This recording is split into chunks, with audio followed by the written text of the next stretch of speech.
For traditional, latest and modern jewelry, visit Jill Mill Fashion Jewelry at T Nagar, Chennai. ஒரு விஷயம் எங்கு தொடங்கும் எங்கு முடியும்னு யாராலையுமே சொல்ல முடியாதுல்ல. அந்த மாதிரி ஒரு விஷயம் தான் நேத்து நடந்துச்சு.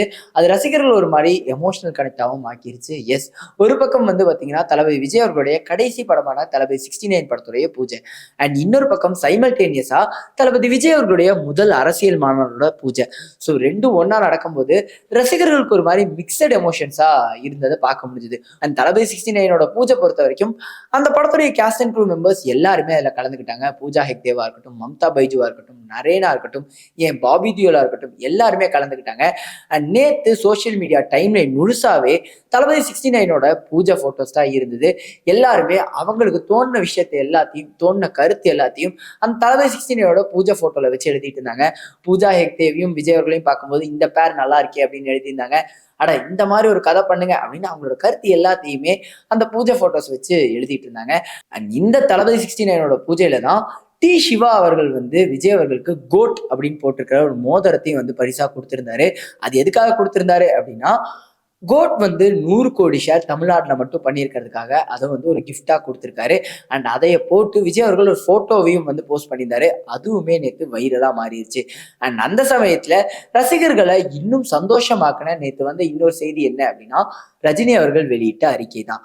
அந்த அறிக்கையில ரஜினி அவர்கள் என்ன சொல்லியிருந்தாரு அப்படின்னா, அதாவது தான் நலமா இருக்கிறதாவும் தான் வீட்டுக்கு திரும்பிட்டதாவும் அதுல தெரிவிச்சிருந்தாரு. அண்ட் அது மட்டும் இல்ல, தனக்காக டைம் எடுத்து ட்வீட் பண்ண எல்லா அரசியல்வாதிகளுக்கும் நடிகர்களுக்கும் நன்றியும் அதுல வந்து சொல்லியிருந்தாரு. அண்ட் தனக்காக பிரார்த்தனை பண்ண எல்லா ரசிகர்களுக்கும் நன்றி அப்படிங்கிறதையும் அந்த அறிக்கையில அவர் சொல்லியிருந்தாரு.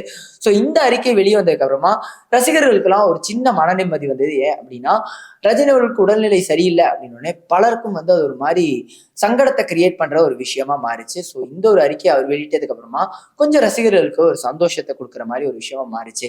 அண்ட் லோகேஷ் கனகராஜ் அவர்கள் அவர் சைட்ல இருந்து ஒரு கிளாரிபிகேஷனையும் வெளியிட்டு இருந்தாரு. அது எதுக்காக அப்படின்னா, ரசிகர்கள் எல்லாருமே அவர் கூலி ஷூட்டிங்ல தான் இப்படி ஆயிடுச்சு, கூலி ஷூட்டிங்ல போய் அந்த ஸ்ட்ரெஸ்னால அப்படி ஆயிடுச்சு, நிறைய பேர் நிறைய விதமா பேசினாங்க. லோகேஷ் கனகராஜ் அவர்கள் சொல்லி இந்த விஷயம் என்ன அப்படின்னா, தனக்கு ஆப்ரேஷன் ஆக போறதா 40 நாளுக்கு முன்னாடியே ரஜினிகாந்த் அவர்கள் சொல்லிட்டதாகவும், அதனாலதான் அவருடைய ஸ்கெட்யூலை சீக்கிரமாவே முடிச்சிட்டதாகவும் அவர் வந்து சொல்லியிருக்காரு. ஸோ இது வந்து கூலி ஷூட்டிங்னால நடக்கல, 40 நாளுக்கு முன்னாடியே இந்த மாதிரி ஒரு விஷயம் பண்ண போறதா வந்து ரஜினி அவர்கள் சொல்லிட்டாரு அப்படிங்கிறதையும் லோகேஷ் கனகராஜ் அவர்கள் தெரிவிச்சிருந்தாரு. ஸோ தளபதி 69 பத்தி என்ன நினைக்கிறீங்க? ரஜினிகாந்த் அவர்கள் மீண்டும் உடல் நலத்தோட திரும்பி வந்ததை பத்தி என்ன நினைக்கிறீங்க அப்படிங்கிறத கமெண்ட்ல சொல்லுங்க. For traditional, latest and modern jewelry, visit Jill Mill Fashion Jewelry at T Nagar, Chennai.